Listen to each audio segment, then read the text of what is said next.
How do you do that? So we haven't had a program on the foundation.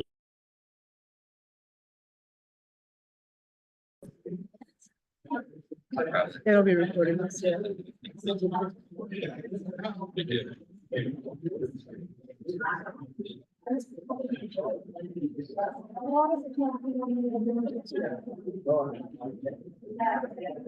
Yeah, so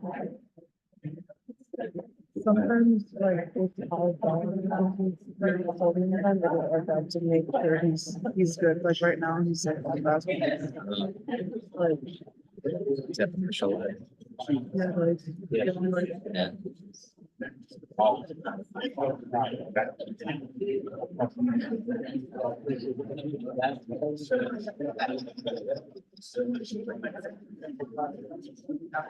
Jerry eat. I usually eat before. I can grab that. I'm scared too. I'm gonna do it after. You can move it over. No.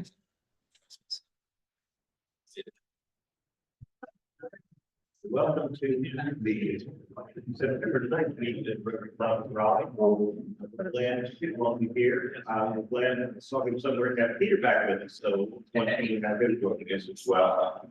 So I'm going to start putting up the copy for our invitation and pledge to get things going. Thank you very much, President Eric. Appreciate it. Thank you to all of you for being here today. We're glad to have you. We're going to do our invocation and our pledge. When we say our pledge, if you're military, you're in the room with us, you probably already know the protocols, but you can stand and salute, or you can place your hand over your heart while we say our pledge. But everyone, of course, is invited. So if you bow your head, sir. Father, thank you for bringing us together, for taking time out of a busy day for everybody to stop and get here, to be in this place for this moment. We really thank you for directing us and challenging our hearts to do something for somebody else. We ask that you would encourage and inspire each of us to look for someone close by that we can have an impact on, and to put it in our hearts to spend some time with that person, to help them with a need that we could maybe be an asset to. And then one at a time, we go out in the world, change the world in your name. Amen. You please rise. Pledge allegiance to the flag of the United States of America, and to the republic for which it stands, one nation, under God, indivisible, with liberty and justice for all. There's always. President Kerry. Thank you, President Eric. All right, thank you, President Eric. So really have a few guests here today. I'm going to start here at Tiffany's table. If you don't mind standing up and introducing yourself. Fine, thanks for having me. I really appreciate it. My name is Andrew Caruana. I'm the Regional Business Development Director at Kisco Senior Living. Kisco Senior Living is based out of Carlsbad, California. However, we have 30 properties nationwide. There are 6 in North Carolina, and I oversee 4 of them here in Raleigh, Cary. The Cardinal in North Hills, has anyone seen the Cardinal in North Hills? Yeah. Brand new community, it's one of our significant communities. So terrific organization. I've known them 6 years. So thanks for having me. Thank you and welcome. Taylor, it's great to see you. Taylor, wave to everybody. Haven't seen him in a while. And we chatted when I first saw him. Back in 2018, he ran one of our wine tasting fundraisers, a great fundraiser. Good to see you back. Perfect. All right. Your feet are back here that are mentioned. Peter's back. I think that's it. Have I forgotten anybody? Oh, she's getting her first ring today. Yeah. All right. That's it. Thank you for visiting. Thank you very much, Gary. So, somebody who's not with us today is Frank McNally, not with us at the meeting. And I talked to Frank yesterday, and Frank, for those of you who don't know him, had some health things that had happened this year. He had a stroke a little bit ago, and then he had a significant heart attack. To his credit, he missed a Rotary meeting. He came back after having a heart attack. He was back at the next meeting.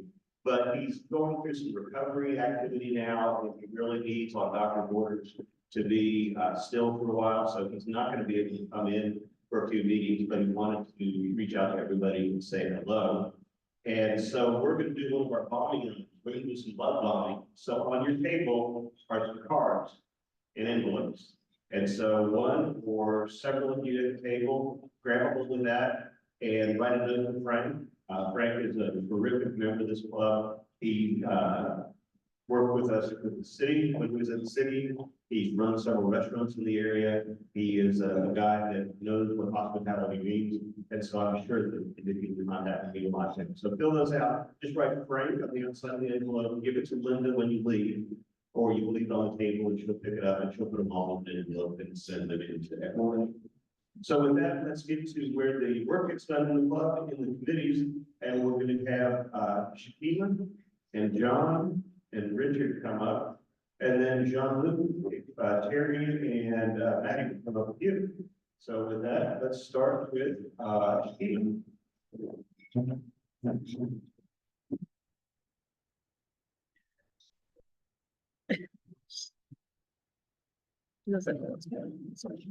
Hello, everybody. My name is Shakima McLean, and as far as the update to the new generation, I'm proud to say that our exchange student, she's loving her whole family. We are looking for 2 more host families for her. Again, we are looking for 2 more host families. To recap, we have Kate. They love her as well. As far as our Rotary program is moving very smoothly alongside the West Raleigh Club. We just completed our Packapalooza outstanding program, outstanding event, and that's it. Thank you. Right, thank you, Shakima, and John, to have to host our foreign exchange student, you do not need to speak Portuguese. English doesn't do very well. I spoke to her for 3 years better than mine. So please, don't hesitate to, talk to some people, find more about what that's about, and talk to John, and find out in the front lines what that's about. Speaking of John, if we come up and give us a fuller briefing than we've had on the time about our fundraising activities. Oi, Tabby. That means, hey, how are you? In Portuguese. You can do that too. You host an international student. Hey, I'm not here to talk about that. I will say Letitia is joy. She's self-motivated. She's a real joy in her. So on to other things, fundraising. We have a fundraiser committee meeting today, and we're happy and excited. We continue to talk about the fundraiser we're going to have in Dix Park Chapel on March the 8th. I'm sure you've all marked the calendars at this point and are excited about coming.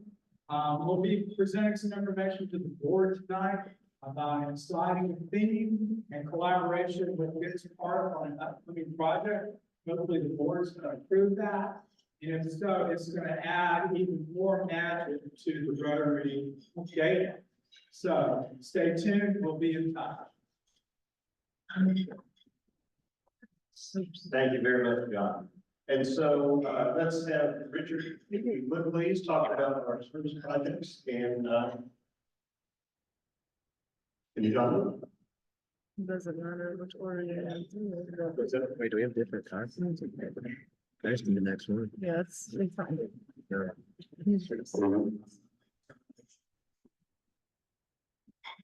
So first things first, we have Minnie Marshall here today. So we are going to be doing a first reading. She is sponsored by Maddie Ruby. So Maddie grew up in rural North Carolina. We live in kind of like Rotary, where there wasn't really any strangers and you know she's used to you know what it means to be part of a tight-knit community. She went to UNC Chapel Hill, where she got a bachelor's degree in arts and media journalism studies, and a concentration in public relations. Currently, she is working at NCAE, which I believe is the North Carolina Association of Education, as the narrative and content strategist. If you guys have not had a chance to get to know Maddie yet, please feel free to do so. We definitely look forward to her becoming a potential member here, a very close colleague. She visited us in the city last year. Takes quite a bit of life and back for more. So again, thank you so much to Maddie, and please give her a chance, give her an opportunity for coffee. Thank you so much. During the meeting. Here.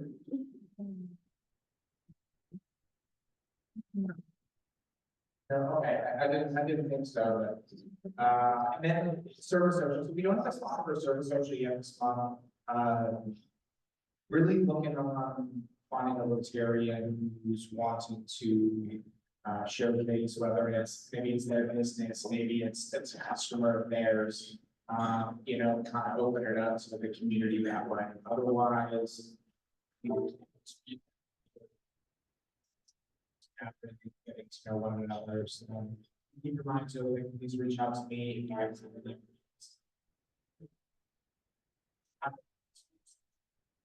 also, when you want to see what we do have new marketing material. It is over at Linda's desk. And I really implore you guys to come by and check it out. If you guys have a member, you guys maybe just want to take a copy of it, a photocopy of it, make a bunch of copies, leave it at work. You know, just an opportunity for all to see what Rotary is and what we're at. And lastly is working in this work. We have a group of 5 mentors right now. If you want to be the 6 or 7, please come see me after the meeting. And to our guests, thank you for being here today. I will be here after the meeting. We'd love to speak with you more. And thank you so much.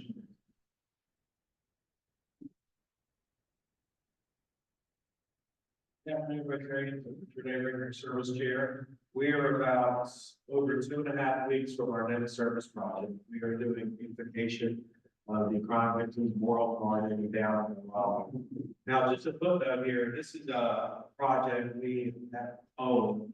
It is our project. It is not another folks in the community or another group.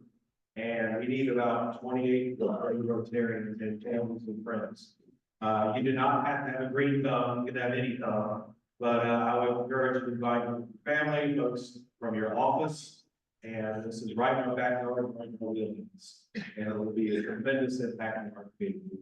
The link's going to go out again this week. If you have any questions, shoot me an email. And we appreciate your support. Also happy to announce that Amy Carter has agreed to be vice chair of the service committee. I'm particularly excited about that. So I had a one-on-one with Amy a couple weeks ago. She has a service heart and organized a lot more than I am. So look forward to having her develop environment opportunities. So again, hope you can make it out on Saturday, 28th, 10 to 1. No experience necessary, just a willingness to serve. Thank you. Thank you very much. Couple of additional thoughts. One of the things we're working on is to have a music park, a music playground for children in Moore Square Park downtown. And our club, along with all the other clubs in the Raleigh area, have chipped in, as well as the city of chipping in, to do this. And it's playground equipment, but it makes music. So it's like xylophone, things like that. It's a play and learn. We had a tour of the park last week with all the club leaders and with Eric Stevens, who's leading this up. There will be a service opportunity associated with this. You're not going to be assembling hardware, but putting down mulch and helping you do things and some general park beautification. So more to come on that as well. So I'm going to draft, if I can, Mr. Kurt Warner. Colonel, if you would do happy dollars for us today, I can warn you. Are you happy enough to do happy with dollars? Happy Michigan loss, but other than that. And while he's coming up, if you have money to put for the Dementia Alliance of North Carolina, the red buckets are there. And so they're there for you to use. For those of you who don't know, Happy Dollars is when somebody wants to celebrate a birthday or other good event that occurs. So Bert, I will give you the microphone. Don't need a microphone. Who's got something good? Yeah. Right, it's not the Detroit Lions. It's even better than that. $5. I'm finally gonna join the Grandfathers Club. Yeah.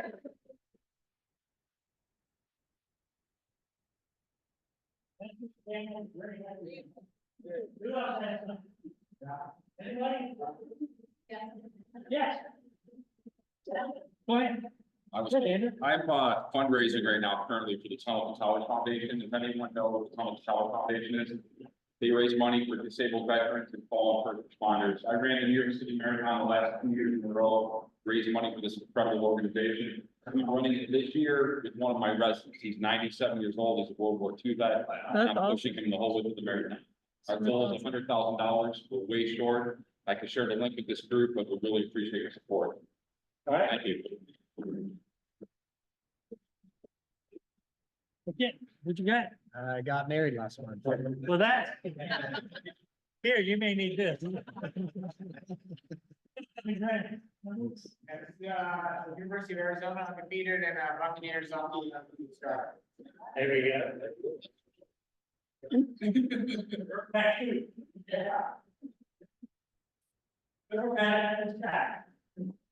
Been to mobility, for the lady for the year, I've been married, today's my anniversary. We're quite here.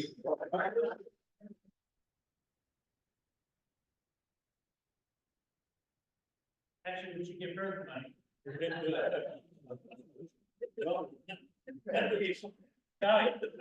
Not nearly as cool as, running the marathon, being married for 45 years, but my Gamecocks are 2-0. We're gonna host LSU on game day on Saturday. And I'm giving the donation before game day, because I don't know that I'll be able to do it the Saturday. Understand. Like in football, who else got something? No tennis fans, anything like that? The Americans in both, women's and women's. They do so good, but that's. And Eric, you got. Yes, I do have one thing you've heard, along with, Tommy's, I'm just very grateful today that there's nobody from Tennessee in the club. So I wouldn't. Okay, so with that, just as was mentioned, we have our birthdays and anniversaries coming up. Randy Proctor, has a birthday on, tomorrow. Dave Custodera on the 12th, and Randy Frazier as well on his birthday. And as Patty just mentioned, he and Sally have their 25th anniversary today. That's worth another round. And Kathy and Jim Stewart also have their birthday coming up tomorrow. So with that, one final reminder, if you have, if you have not, did I skip? You're okay. So with our rep.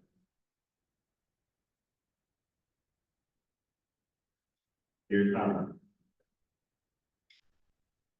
All right, our very own Carrie Self, it's the tickets, so if you're the winner, please thank her. If not, please talk. All right, very good. 800-3373. Oh, okay. It took me a second to see John. I was staring at Peter. You can go to. Thank you very much. That's right.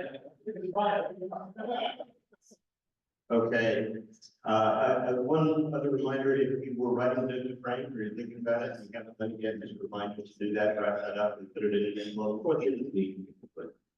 Our upcoming meetings, first of all, we have a board meeting tonight. Everyone is invited to attend the board meeting. It's on Zoom, and you're welcome to join. The more the merrier. You don't get to vote if you're not a board member, but one of the requirements is to go from a blue badge, from a red badge to a blue badge, is to attend the meeting. So I think you'll find it interesting to see how the all does business. So there's that. If you're interested, then she can be Zoom.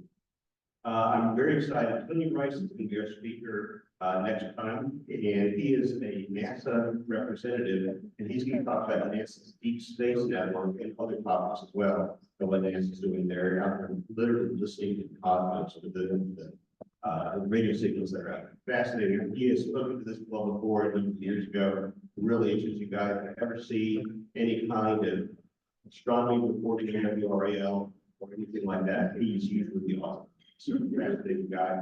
And then we're really excited on not that we're excited, but we're very excited. That Scott Walls, the president of Wake Tech, and a major educational institution at this point with all the campuses, the students, the programs that they offer there. So he will be our speaker on the 22nd. So a lot of great things coming. So with that, so we move to today's program. And I promised Sim that we have plenty of time for him. He's used to a 50-minute class. He has accommodated and adjusted and everything else. So we will have a good bit of time to go with the questions. Then I did not ask after the program, we do have time to speak to people one-on-one if they have. Okay, because we have at least one of the coaches we need to be qualified. He needs to be you. So I have two introductions for Sim. One is the personal one, and then one is the official. So the first one is, you guys are about to be a rock star. This individual, Sitkin, is a longtime friend of mine and somebody I've known for a number of years. And the way I would describe what he has done in that realm of leadership, he's at the Duke Human Business School where the MBA students come through. And he and others realized a couple of years ago, or 2 years ago, that we were graduating these brilliant MBAs, executive MBAs, things like that. And they were rising to high positions and they didn't know anything about leadership. So through Sim's work, we injected leadership into the Duke program. And now that's been copied at a number of programs around the world. Sim insists that the application of learning is part of coaching and the education. In other words, if you just learn something and don't apply it, it's really not a complete process. He's very dedicated to that. He has developed, along with his academic partner, Alan Lynn, something called the 6 domains of leadership. The 6 areas where a leader needs to work to be successful and effective. It's a worldwide known model. It's one I use in my coaching practice, and it's I think they'll touch on that probably today. He's a world-recognized expert on leadership, and I'm very excited to hear him today because every time I talk with Sim or listen to Sim, he either puts words around something I'm trying to understand, or he makes me think in new ways, or he challenges me to apply what I've learned. So that's a personal introduction. Let me give the official one. And as I've highlighted what's important in the whole page here in yellow, obviously. So Sim Sitkin is the Duke University Krzyzewski Distinguished Professor, Professor of Management and Public Policy, where he directs 2 centers, the Center on Leadership and Ethics and Behavioral Science and Policy Center. He is also the president of Delta Leadership, an executive education consulting and coaching firm. His research focuses on leadership and control systems and their influence on innovation, risk-taking, accountability, trust, learning, courage, and organizational change. His most recent books are Organizational Control, The 6 Domains of Leadership, and the Routledge Comparison Trust. He currently serves as president of the Behavioral Science and Policy Association and has served on a number of boards, including Vote for Warriors, Behavioral Insights Team, the Center for Evidence-Based Management, McKinsey Implementation Practice, and he has also worked as a consultant and executive educator with many large and small companies and nonprofit government organizations around the world. Other than that, he's pretty much wasted his life. So please, welcome Sim Sitkin.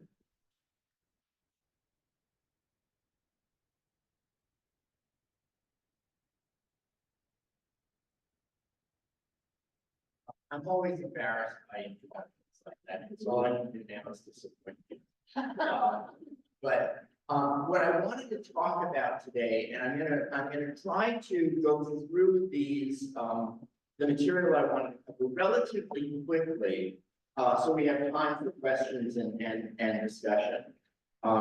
As I said earlier to some folks, whenever an academic says something that they're going to do it quickly, you should hear that with skepticism. I will try. And remind me, down if the one that advances it. Okay. So when we are looking, I'm going to step up here little old to see this. When we're thinking about the challenges we face today, and the folks in the room are from a variety of sectors, so you're facing different kinds of challenges, but there's some common threads. One is, as things move into an online world, how do we foster a shared sense of community? You can see this in downtowns hollowing out because people are shopping online, people not wanting to go into the office, and you lose that sense of community. How do you sustain a shared sense of identity as the world has gotten more and more heterogeneous? We have more diversity, and that's a positive, but how do we create that shared sense of identity that embraces that diversity? One of the things that I hear about a lot these days is societal polarization and how people are having trouble talking to each other across these kinds of divides, and how do we promote dialogue? So, for example, at Duke, we've started something called the Dialogue Project to really begin to try to address those issues. One of my main areas of research is on trust and distrust. And one of the scary things that is a consistent finding in a lot of surveys is the rapid decrease in trust in our institutions and even in our leaders. Until the past couple of years, our institutional trust was going down, but our trust in leaders stayed higher. And that has started going down as well. And then finally, we are in a world where we've got to keep innovating. The United States has been known for its innovation for some time, and I've worried for a while that we're losing that edge. And it's not just in the US, it's in the world. People are not willing to exhibit the courage that's necessary sometimes to innovate. So these are the kind of issues, and what I'm going to do is touch on several angles on this to raise a number of issues. So this is a recent article that we published in one of our journals on overcoming political polarization, but it has broader implications. This was written by David Versoff, who is the research director for, I don't know if you've heard of the Edelman Trust survey, but they do it every year and it's what's referred to all the time. Anyway, he did an interesting article on this where he made a couple of very important points. One is, it's not even primarily differences on issues that leads to polarization or to political polarization. What's happened is it's now become what's called affective polarization, where people actively dislike and distrust whoever is on the other side. They don't just disagree. There's this affective component to it. They don't feel like they share an identity. They distrust any institutions that are supposed to be bridging these divides. And one of the interesting findings he found was that it is not just the perception of these differences and polarization that is the problem. It's that when people become pessimistic about the ability to solve that problem, is when it becomes really a fundamental kind of issue in our society. The last point he makes, and then I'll come back to this in a moment, is that who do people look to address this issue? The answer is employers. They're not looking at government institutions. They're not even looking at community institutions. They're looking to their employers as the folks that they trust to bridge these divides. Now, what's interesting is the society, I don't know how many of you have heard of the Society for Human Resource Management. It's also referred to as SHRM. But they're the Association of Human Resource Professionals across the US. And they have identified polarization as a major concern within organizations. It's not just a political or societal concern. And this is a picture of a couple of books that they've recently published about the role of companies and other organizations at addressing the issue of polarization within the company, because it's undermining the effectiveness of the company and the ability to cooperate with each other and talk to each other. Now, It takes courage to tackle these kinds of issues, to talk to someone who really disagrees with you, and to encourage others who we work with or collaborate with to tackle this as well. That's one step in what I'm going to highlight a bit. The second is that courageous behavior, if we want people to behave courageously, whether they're leaders or members of an organization, it rests on a foundation of trust. Do I have trust in myself to step it forward? Do I have the confidence and courage to do that? Do I have trust in my leadership? And do I have trust in the organization to make sure that if I take a courageous step to reach out, that I'm not going to be hung out to dry, that people are going to be behind me and they'll back me up? So I want to look at some of the practical implications of these topics and some insight that we've generated from our work on them. Now, I'm going to start with leaders and courage. We want our leaders to be courageous, but when we think of what it means to be courageous, what comes to mind? And what we typically think of is heroic courage. Risking your life on the battlefield, risking your life to save someone else, or the Enron one is being a whistleblower when you see something being done that's wrong and risking your career. That's when you ask researchers who have looked at courage, or you ask any of us, that's what people identify, that it's the heroic examples of courage. And when you hear people say, even the people who are, running out onto the battlefield, they'll say, well, I'm no hero. I'm not really courageous. I'm just doing my job. I'm a firefighter. I'm just doing my job. Well, what we're doing now is we've started a project. And by the way, researchers, it's interesting how it's shifted, but the thing researchers have looked at it in two ways. One is physical courage. A lot of that comes out of military research. And the other is moral courage. Being a whistleblower, taking other kinds of risks to take a moral stand. And those are both important, but what we've started looking at in some of our work more recently is different kinds of courage, what we call everyday courage.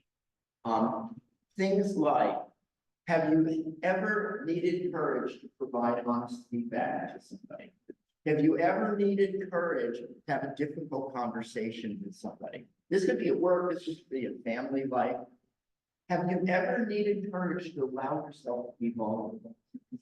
This could be in a relationship. It could be as a leader, do I let people who I'm meeting know my weaknesses and my faults and my limitations? Does it require courage? Have you ever encountered it where you were going outside your comfort zone and you were really challenging yourself to try something where you thought, maybe I'm gonna fail at this. How am I going to handle that? And then it's interesting, it's cutting it off. The bottom right one is to make a tough decision, to really try something new and different in your organization, perhaps where it just might not work. It might be embarrassing in the end. Well, what we're looking at is courage as a continuum, and we're emphasizing what we call everyday or ordinary courage, which is, it turns out, when we've done some research on it, it is way more frequent than heroic courage. But if you use the word courage, what people think of is heroic courage. When you ask people about times where they met the definition, taking a personal risk to do something meaningful, they come up with tons of examples where they did that, but they don't label it courageous, even though it requires some courage to do it. Now, that's our definition: the pursuit of something meaningful under conditions of perceived risks to the actor. Now, when you start looking at it that way, you realize meaningfulness is what's drawing us to be willing to be courageous. The risk is what's pushing us away from being courageous. So what do you do if you want to be more courageous, or you want to encourage others to be more courageous? You have to talk more about the meaningfulness. Why is it worth doing? You need to find ways to reduce the risk that's associated. It's kind of obvious. Now, what we found is, yes, moral courage and physical courage do occur. But there are all these other types of needed. Being benevolent toward others, a lot of the work here does is about benevolence. It may not require courage, but sometimes it might. You might really, you're taking on a project and you might feel like everybody's gonna find out I'm really terrible at this. And you feel a little vulnerable as a result. Goal achievement. Am I pursuing another area of work that I do is on aspirational or stretch goals? When is it appropriate and when is it not appropriate? Authenticity. Feeling like you can actually be yourself. You don't have to pretend to be someone else. You have an image. And then finally, a sense of belonging where you might want to reach out to groups, but you're afraid you might be rejected. That takes a bit of courage too, but that's a good, meaningful reason. Now, what are the risks? Physical, yes, but also there are strategic risks in being courageous. There are relational risks in being courageous. There are reputational risks and emotional risks in being courageous.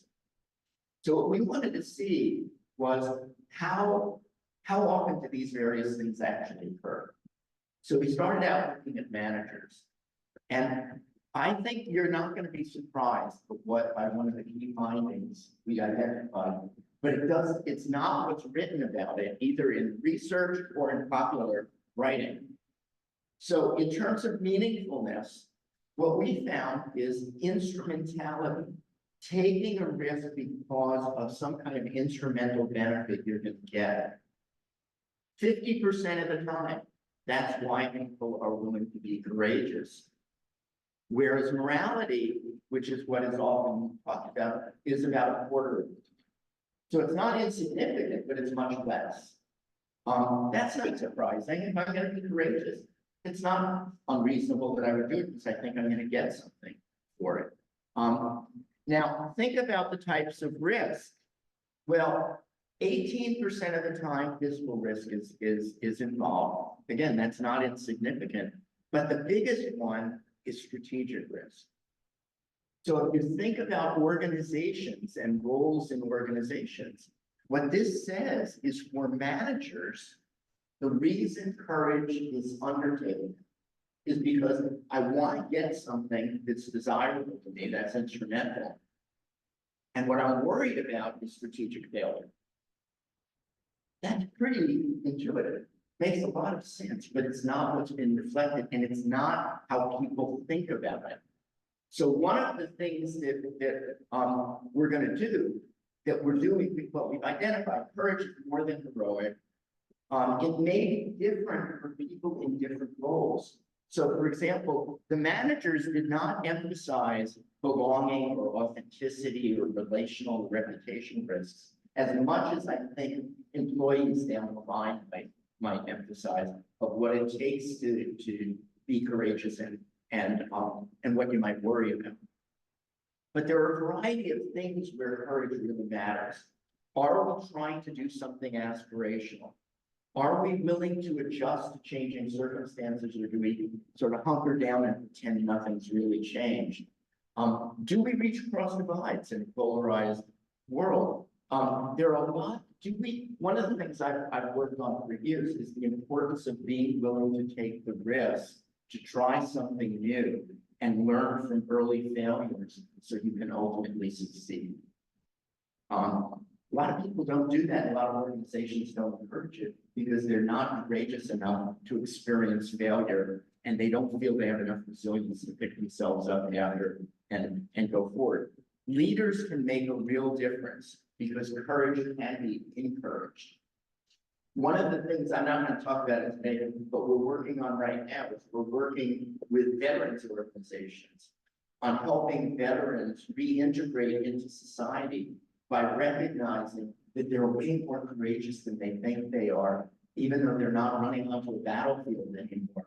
They're doing things every day that require different kinds of courage. And what we're looking at is if you get people to recognize a range of courageous behaviors and how much they've actually already engaged in them, changes their sense of identity, their sense of resilience, and confidence. Does that help people reintegrate? And the feedback so far is very, very positive, that you can actually get people be more courageous, feel more positive about things, and that can change the trajectory of their life. Now, so what can leaders do? I'm doing okay. What can leaders do to try to help with this? So this is the model that Eric referred to.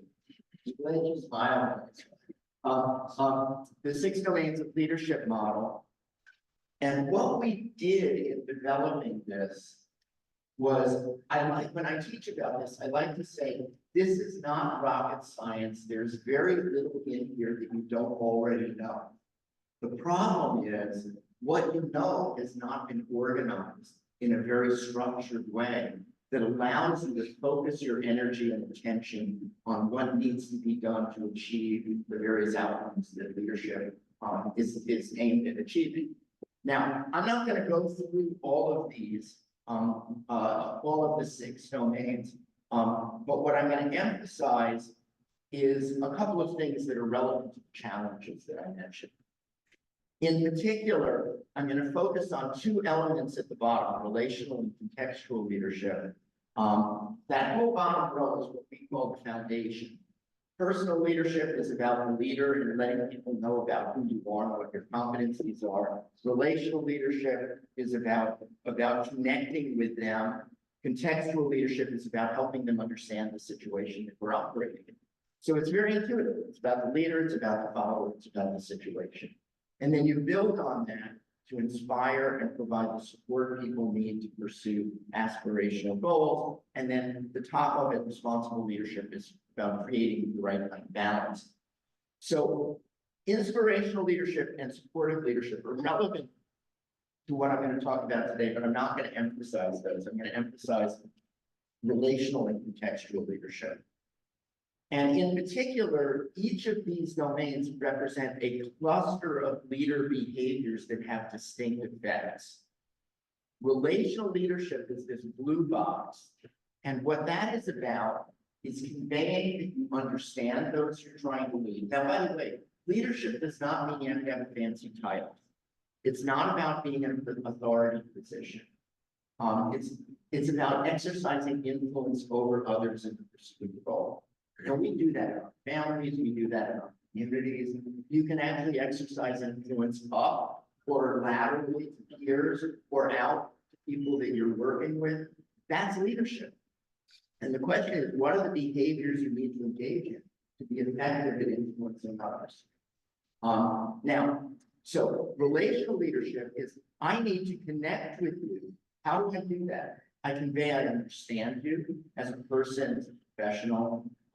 I convey that means I know your strengths and your weaknesses and how you see the world. I convey that I respect you, even though I know your weaknesses. By the way, what I always say to people is, if you respect me only because you've heard the positive things Eric said about me, that's not actually respecting me, that's respecting an image of me. Respect is much more meaningful when you also know about my weaknesses, because then you're actually respecting me. Showing that you actually care about my welfare, you're not just using me, and you will treat me fairly. That's how you connect with people. It's not this abstract, having empathy is important, but what does that mean? What do I do to do that? Same with contextual leadership. What that's about is I think of contextual leadership as the sense-making responsibility of leaders, helping people understand the world we're operating in. Why do we do what we do? How do we do it? Where do we fit in the picture of things? Giving people a coherent sense of how we operate, and simplifying the complexity of today's world so people know what to focus their attention on. And then finally, helping people see how our individual differences are respected and honored, but we also have a shared sense of identity. Leaders providing that kind of sense making. Now, the effect of let me go back one here. The effect of relational leadership, the blue box, is you give someone your trust. If you don't understand me, you don't respect me, you don't care about my welfare, you're not going to treat me fairly, why would I be so silly as to trust you? When you put it in the negative, it's kind of obvious why, right? In terms of contextual leadership, how can I feel like we've got a community, that we've got a shared sense of community, if I don't know who we are, how we do things, how we're structured, how our identity and my identity are connected with each other? In the absence of that, I mean, we may have a label that says we're a community, but we're not really a community. Now, if trust and a shared sense of community are important, they are important for one of the reasons is they're important for people to be willing to take the risk of being courageous. If I can't trust my leader, if I can't trust those around me, if I can't trust my organization, if I don't really see us as all feeling like we're part of the same community, how can I sensibly take a risk and step forward and be courageous? Because I think the risk is too high.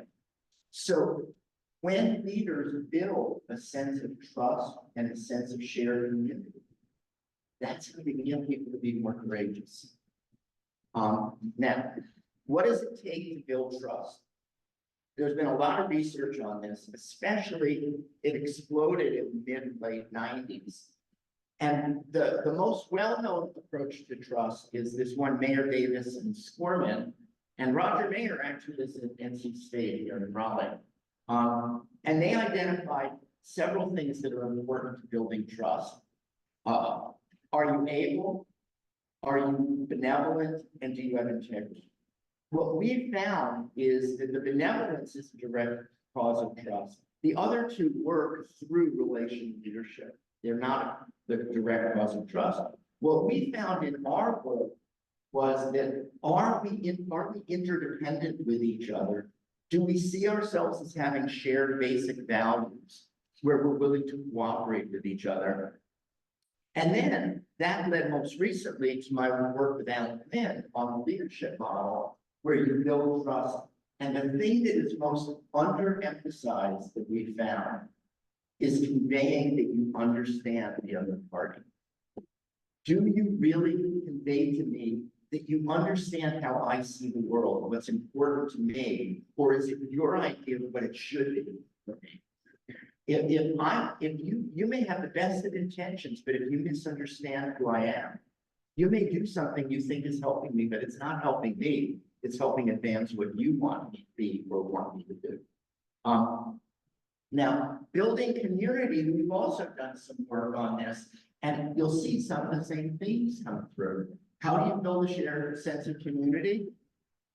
We need to know what our shared values are. And in very few organizations that I've worked with, if I ask people, what are the core values? Do you hear the whistling, or is mine sort of losing my mind for a second? That if we don't know what our shared values are in organizations, so we don't really feel like a community, we're all pulling in the same direction. Do we have competitive interaction or cooperative interaction? In many of our organizations, you probably all had this at some point. I want to control all of the elements of my project. Why? I don't want to be dependent or interdependent with other people. And I don't want to have to cooperate. I want to be able to do what I want to do. So I try to create independence rather than the cooperative interdependence. The lack of contextual leadership from this leadership model also fits in here. In that if we want to build a community, we all have to have a sense of what that community is. How do we do things? What are the norms? What are the structures? What are the procedures? Where do we all fit in, both as a collective and as individuals? And we all feel like we're part of it. So what are the key takeaways here? We face serious challenges that require courage, and courage requires trust and a shared sense of community. So what leaders need to do is make sure that we engage in and raise the level of trust. It's a big challenge today. We need to not take a shared sense of community as a given. We need to actively build it. And we need to do that actively as leaders by creating ties with individuals and groups, even if they disagree with us on tactics or some other things, and forge those shared values and leverage those values to create a shared sense of community. To recognize when we try to understand the other parties, if I'm the leader of the organization, I've got to recognize what is the priority for everybody in the organization is not necessarily the same as my priority. I've got to recognize theirs and address it. And they need to be able to believe I really recognize it, understand it, and care about it. Doesn't mean I'm going to be able to do everything they want, but it means they know I get it. Now, the last piece here is to say that the implication of this is leaders can make a real difference in whether people are comfortable with taking the risk that is associated with exhibiting courage, and whether people have a sense of why taking on courageous actions might be meaningful for something they care about. And what I think we've in many cases lost that sense, and it's especially more difficult when we are in a polarized world, when we're in a world where people have different world views, and we're not actively trying to bridge those world views. So with that, I'm going to pause and see if there are any questions or comments.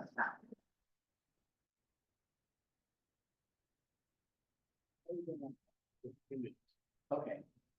Okay. I'm gonna steal first spot, and then Harrison, and then we have Peter. So, okay, so I'll real brief then. Every organization I work with right now is struggling with the return to office or return to site.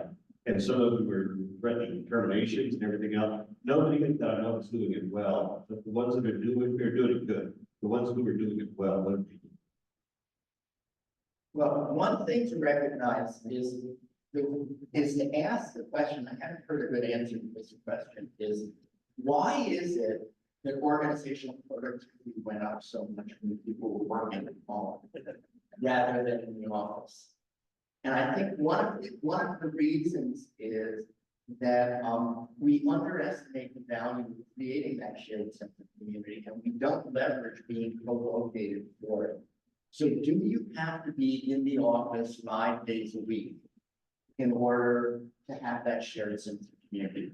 I would question, by the way, if you even have to be in the office 5 days a week.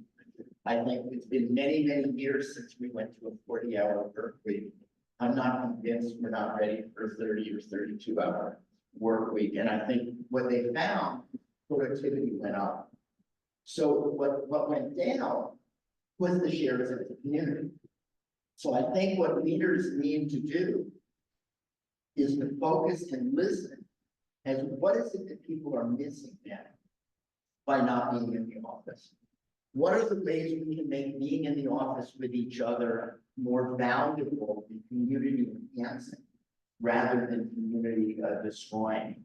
And a lot of times people, I mean, I've had colleagues where they sort of came up the ranks in organizations where when they got into the office, they would leave their office door open because if they want, everybody had to know that they were in the office.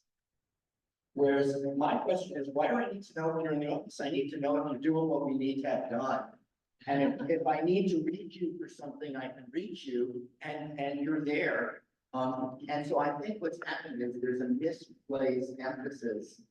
And one thing I was going to talk about, but I cut it out because I didn't think there would be time, is there's a really great insight that came from, I don't know how many of you know who Martin Dempsey is. He's the former chairman of the Joint Chiefs of Staff.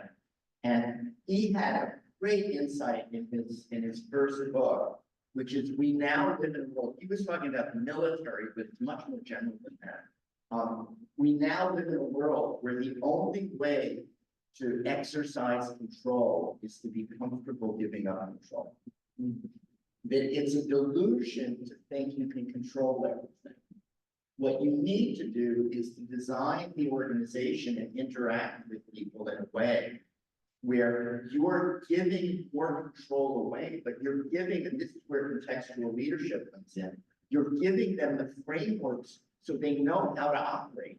They know what they can do, they know what they can't do, and as a result, you're giving up control, but you're actually exercising more control, because when they come to you, it's for something they really need you for, and for the other things they don't need you. And I think in terms of time in the workplace, we've never made the hard decisions about what do we really need to be co-located for, and what don't we? I interact with people, I work at home more now than I did before the pandemic, a lot more. I'm on Zoom calls all day long. I'm interacting with people more fully in many cases. When we get together, it's wonderful, but it's not that doing it virtually has really diminished our ability to interact. So you got to think about what you have, what you need to be co-located for, and how you can, in a sense, co-locate virtually and still build a center, because you can do it. My question was answered on that. Okay, how about right here? Hi, and thank you. I thought it was a wonderful presentation, very thoughtful and provocative.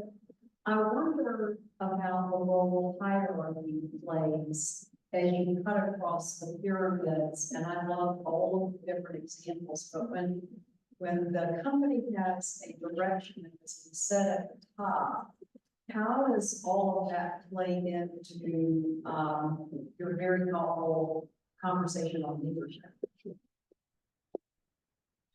So let me give you one illustration that what we like to distinguish is authority, management, technical expertise, and leadership. That they are all different roles that each one of us plays. And they, in the ideal world, they're not antithetical to each other, they're all mutually supportive, right? So if you think about, for example, inspirational leadership, the managerial counterpart to that is motivation, incentive systems. Have we designed incentive systems, and have I provided you with motivation to do what I want you to do? The leadership part of my job is to get you to internalize and come back to me and say, I can do more than you're asking. I've thought of things that we can do that are even bigger and better. The management part of my job is to make sure you do the minimum that we're requiring. The leadership part is to get you to own going further, as an example. Contextual leadership, because all of these, by the way, it's not intuitive to people, but they work exactly the same when you're leading up as when you're leading down. It's just that a lot of bosses don't want you to say you're leading toward them, so you can just say you're a good follower. I'm just trying to be a good follower and help. I'm not leading. But in fact, I want the people below me in the hierarchy to lead up toward me. Leadership is not hierarchically, there's nothing about hierarchy in the way we define leadership. And so the key is, why should my boss know everything about what I'm doing? I'm hired because I'm supposed to be the expert on the stuff in my domain, and I should filter it and give my boss what's needed for my boss to make a decision. And so if I want her to make a good decision, I need to provide the contextual leadership up so she knows the details that would not have normally been relevant. So hierarchy is very helpful in that it simplifies and structures things. And if it's done well, it's clear who's responsible for what. But leadership can cut across those boundaries. And we didn't have time to get into the nuances, but you can lead. If I lead down toward you, well, I should be enabling you to lead up toward me better, which in turn makes me do the next round better. So leadership can be mutual. It's not one direction. And in respect for time, and everybody came here with the understanding that we're leaving a certain time, we'll wrap up the questions now. But Sim has agreed that he'll stay around for questions. And I know Peter, you specifically want to have some questions for him. I love when the speaker keeps promises you made. I said every time I talk to Sim that he puts words around something I'm trying to understand. He makes me think in new ways. It challenges me to take action from the learning.